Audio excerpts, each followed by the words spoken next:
I'm very curious about how we behave together, and very curious about the choices that we make. So I love looking at an imagined futures because I think imagined futures help me understand the present and helps me understand that at every moment there are choices where things could go one way or they could go a real different one.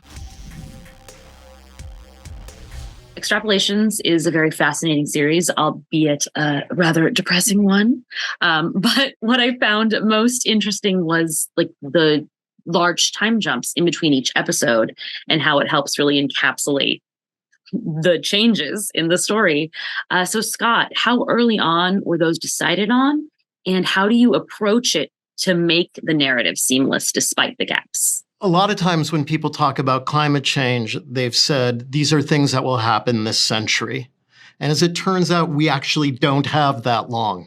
And so when Dorothy and I started talking about what was a reasonable time period, we thought it isn't till the end of the century, and don't be seduced by, numbers ending in zero. So we looked at the science and we looked at where realistically we will be in various points in time. And then we had to create a starting line. And, think about a movie, like The Hangover, which is about 15 years in the past. And we're the same, we're one hangover away from where we're starting from. And you don't watch The Hangover and go, oh, that's a period piece, right?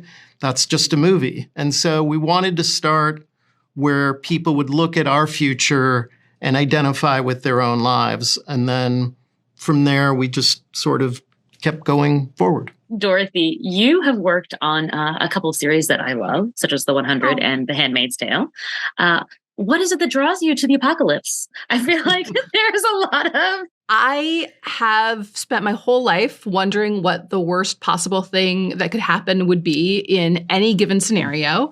And I have found a way to make that a career, as opposed to just an anxiety disorder.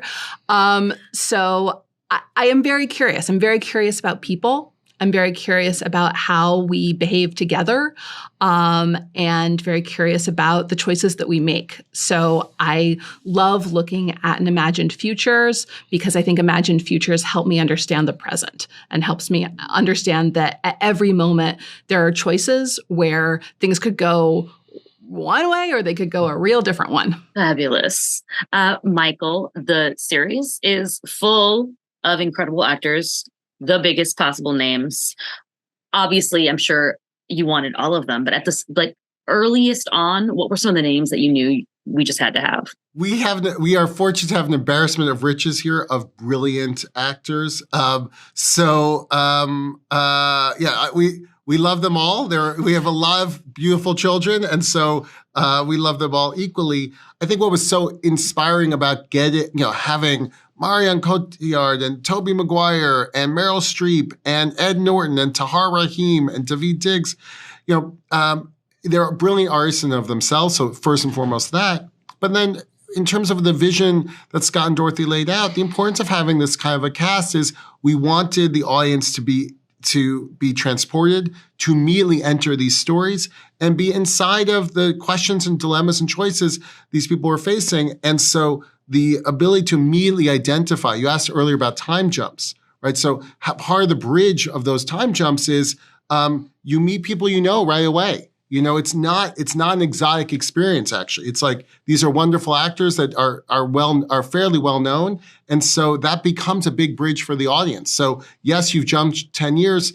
And yes, there's a narrative that's consistent. The show demands watching it in a progressive fashion, as you know.